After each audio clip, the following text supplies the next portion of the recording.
Selamat datang kembali di pembahasan mendalam kita. Hari ini kita punya satu pertanyaan besar nih. Kenapa dalam teologi Kristen, Tuhan yang katanya Maha Kuasa, itu harus menempuh jalan yang kalau kita lihat dari luar ya, terkesan super ribet dengan menjadi manusia? Ini bukan pertanyaan main-main loh, ini pertanyaan yang menusuk langsung ke jantung salah satu keyakinan terbesar di dunia. Jadi misi kita hari ini bukan untuk berdebat, tapi kita mau coba bongkar logika internal di balik konsep yang rumit ini. Murni berdasarkan materi yang ada di depan kita.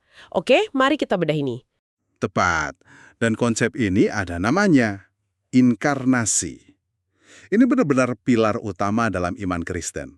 Jadi misi kita hari ini sebetulnya simpel saja.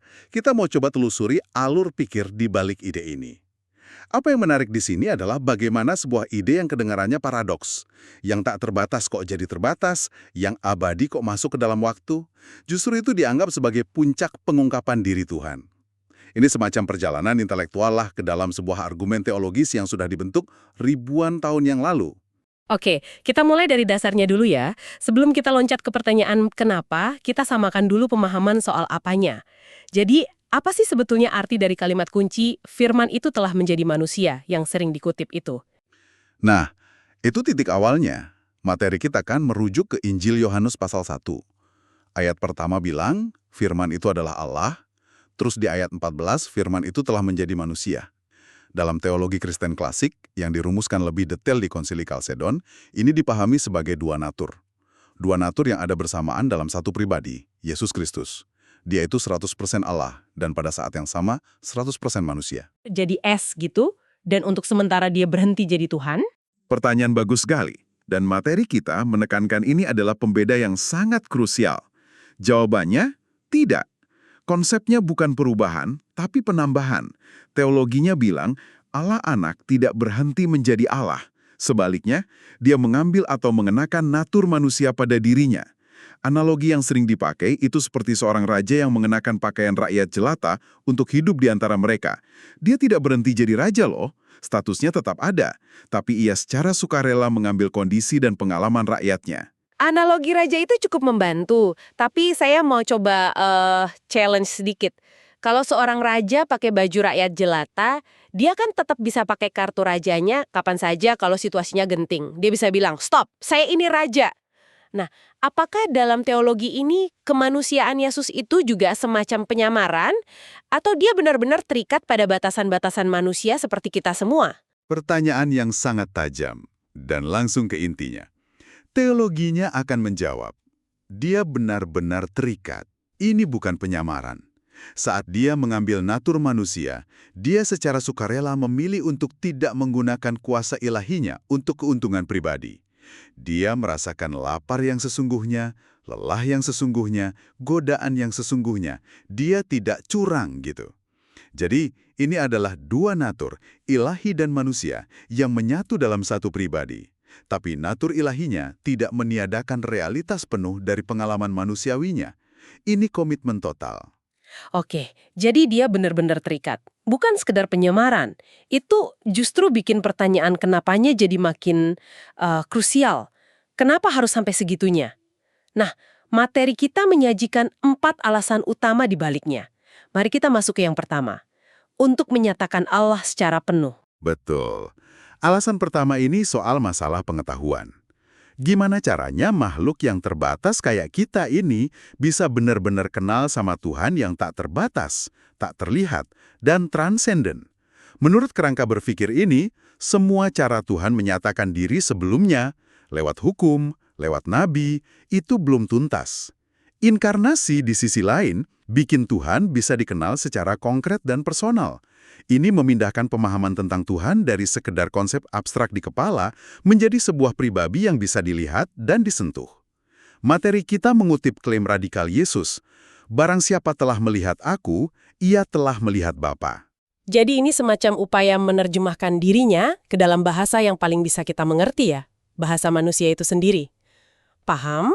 Tapi sepertinya ini lebih dari sekedar soal komunikasi kan? Materi Anda menyebutkan sesuatu yang lebih fundamental, soal menebus dari dalam. Nah, ini yang saya kurang tangkap. Apa bedanya dengan sekedar mengampuni dari luar? Nah, ini kita masuk ke jantungnya.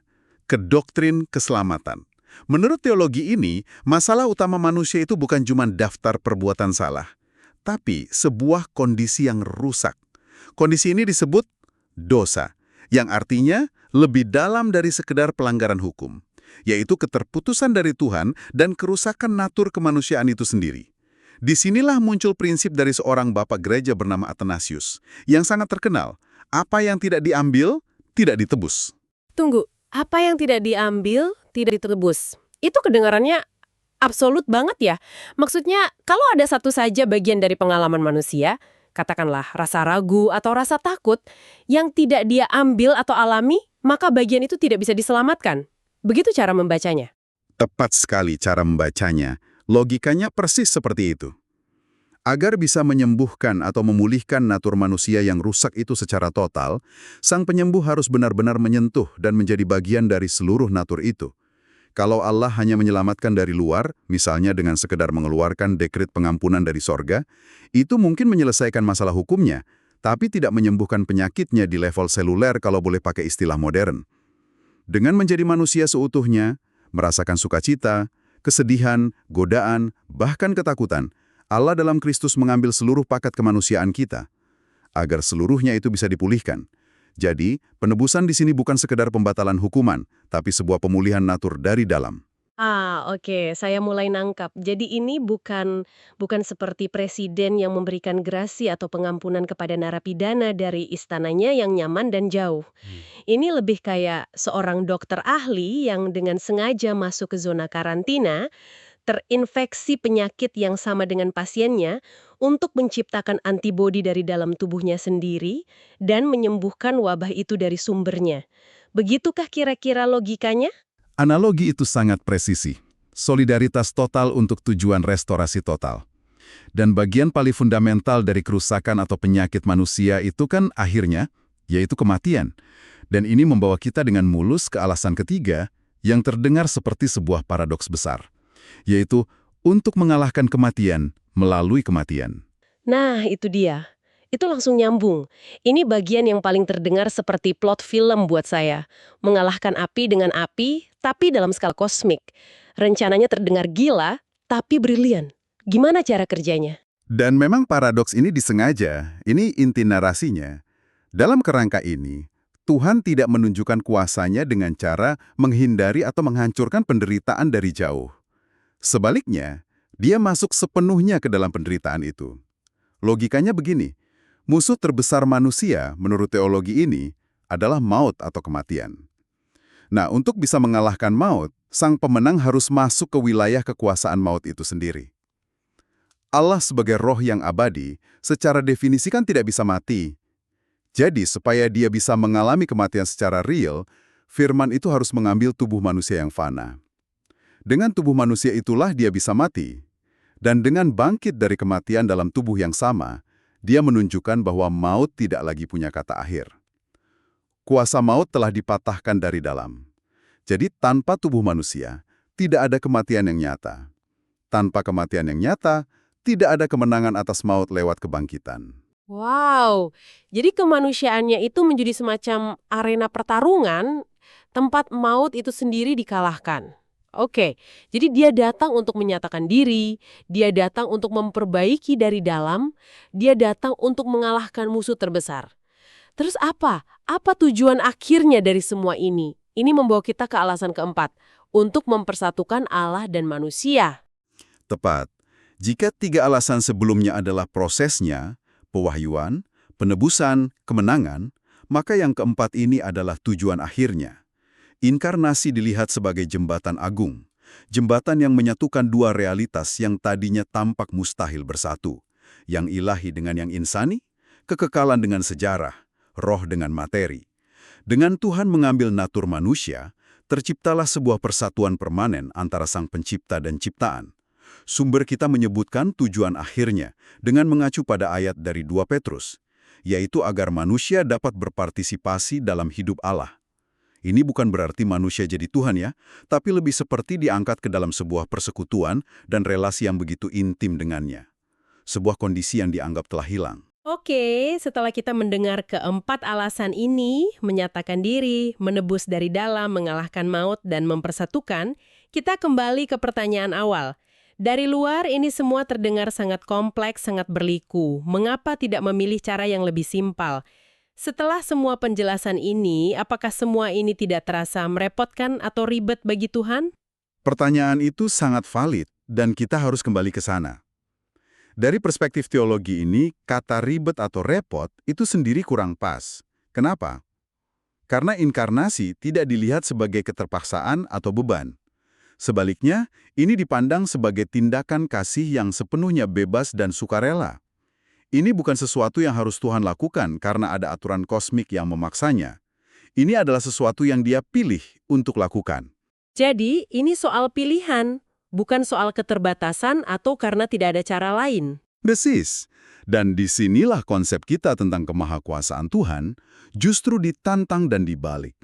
Kita sering membayangkan kemahakuasaan itu sebagai kemampuan untuk melakukan hal-hal spektakuler, kekuatan kosmik yang dahsyat. Tapi materi kita mengarahkan kita pada pemahaman yang berbeda yang berakar pada surat Filipi. Dikatakan di sana bahwa kemahakuasaan Tuhan yang sejati justru mencakup kemampuan untuk merendahkan diri, kemampuan untuk secara sadar melepaskan hak istimewa untuk mengosongkan diri, konsep yang dikenal sebagai kenosis. Dalam kerangka pikir ini, tindakan merendahkan diri bukanlah tanda kelemahan, justru itu adalah demonstrasi kekuatan yang paling tinggi. Jadi, paradoks bahwa kuasa terbesar justru dinyatakan melalui kerendahan hati adalah inti pesannya. Jadi kalau saya coba simpulkan, kira-kira begini ya benang merahnya.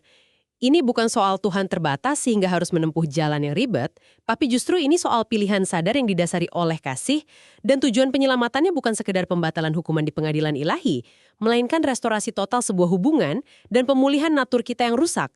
Dan cara pemulihan yang paling otentik, menurut logika ini, adalah dengan solidaritas total. Materi kita memang mengangkat pertanyaan kenapa tidak menyelamatkan dari surga saja. Dan jawabannya adalah, Tuhan tentu saja bisa. Tidak ada yang membatasinya.